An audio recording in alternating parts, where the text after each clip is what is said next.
Hey, what's up guys? This is Ramon from Modern. I hope you guys are having a great day. As always, please like, subscribe, and share the channel if you're enjoying the content. Today I wanted to talk about a new camera that came from Fujifilm, the X-S10.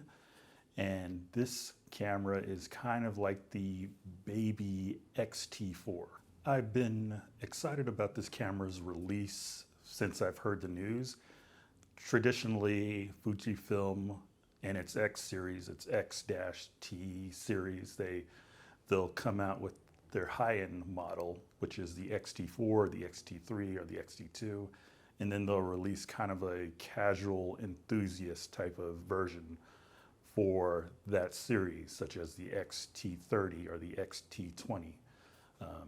This was a little bit different. It's a different naming convention, and I think it's kind of aimed towards video creators, or mainly vloggers, I would say. And traditionally with these series of cameras, there's always been kind of a retro feel to the camera bodies, where they've had the controls where it's controlling the shutter, there's a control for aperture, and then there's a control for ISO. So this is a little bit different in that they're implementing a PASM dial, the priority aperture, shutter, and manual type of dial to the camera bodies. You generally see a PASM dial in camera manufacturers such as Sony, such as Canon, such as Nikon. So this was a little bit different for Fujifilm to start to implement, but I kind of like these types of setups. One of the reasons I like these types of PASM dials on camera bodies is that they allow you to customize the setup for your camera and add a little bit more custom controls. So I decided to rent the X-S10 and check out some of the pros and cons of what this camera has to offer.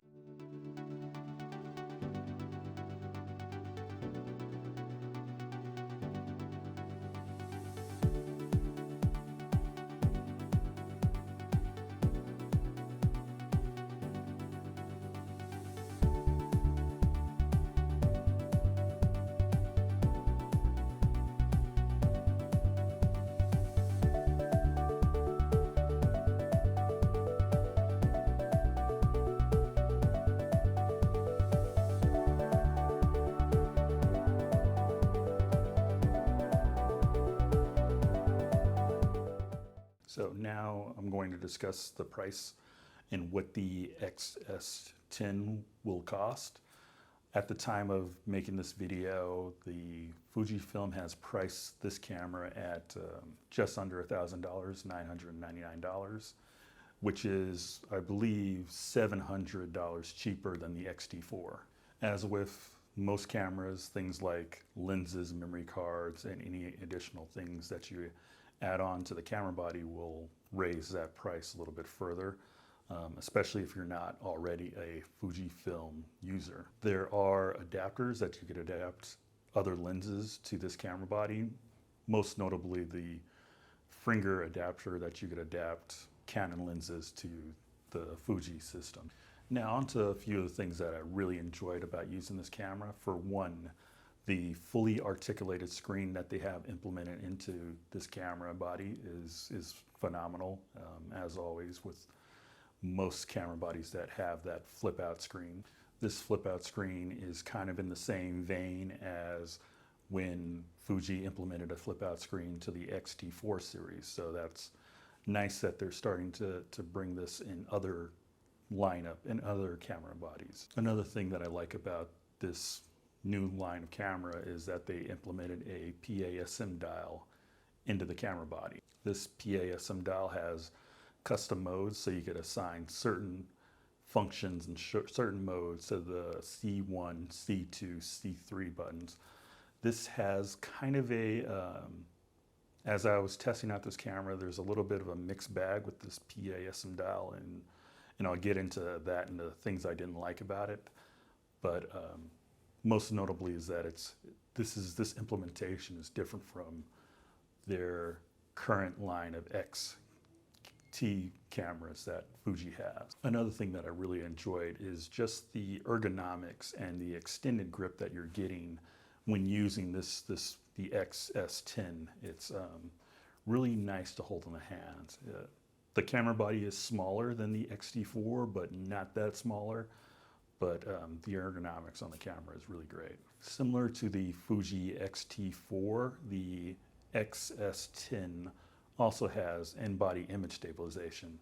And from comparing it to the X-S10 to the X-T4, the image stabilization is kind of on the same type of level. It's really good, it's really steady. Now onto some of the things that I did not like about this camera.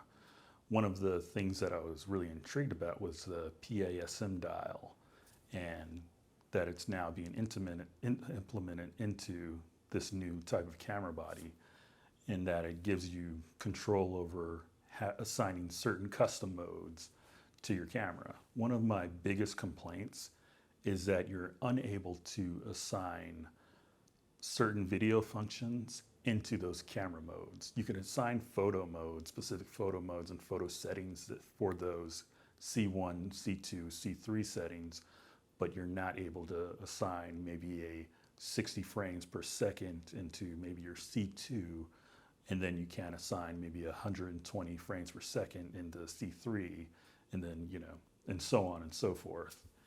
And that was kind of a really big disappointment when using this camera. So this just means that you'll have to manually change those settings to get those different modes, such as 120 frames per second or 60 frames per second. The C1, C2, and C3 custom modes do allow you to save different photo settings, such as shutter, aperture, or manual modes, or priority, all those different types of settings. Another disappointment with this camera is that there's no 60 frames per second in the video modes for this camera. And I think that's kind of like a little thing, a little strategy, I guess, to get people to buy the higher end X-T4 version. But just the fact that this is a new camera body and it's something that maybe you would like to keep for a long time, it would have been nice to have 60 frames per second so that you're investing into this camera body for a while. So to wrap up,